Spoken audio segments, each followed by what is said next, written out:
Hi hello' নমস্কাৰ। মই লাগি আকৌ এটি ভিডিঅ'লৈ আপোনালোকৰ মাজতে আৰু আজি ভিডিঅ'টো এটা বিশেষ কাৰণত বনোৱা হ'ল।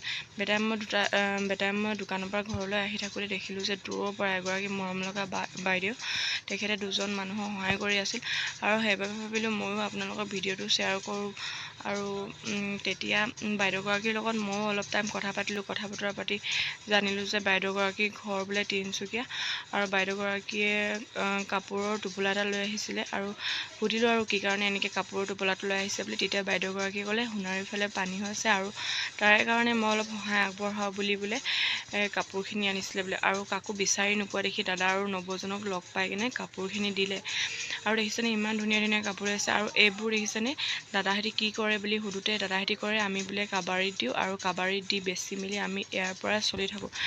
আৰু এইফালে দেখিছেনে বাৰু দাদাজনৰ এয়া মানুহজনী বোলে। তেতিয়া মই বাইদেউগৰাকীক সুধিলোঁ আৰু আপোনাৰনো চুলিখিনি ইমান বেয়াকৈ কিয় কাটি আহিছে। তেতিয়া বাইদেউগৰাকীয়ে ক'লে মোৰ আই উঠিছিলে আৰু সেইবাবে মই চুলিখিনি এনেকৈ কাটিলোঁ। আৰু ভিডিঅ'টো চাই কেনেকুৱা লাগিলে, যদি ভাল লাগিলে শ্বেয়াৰ, ছাবস্ক্ৰাইব এণ্ড ফ'ল' কৰি দিব দেই।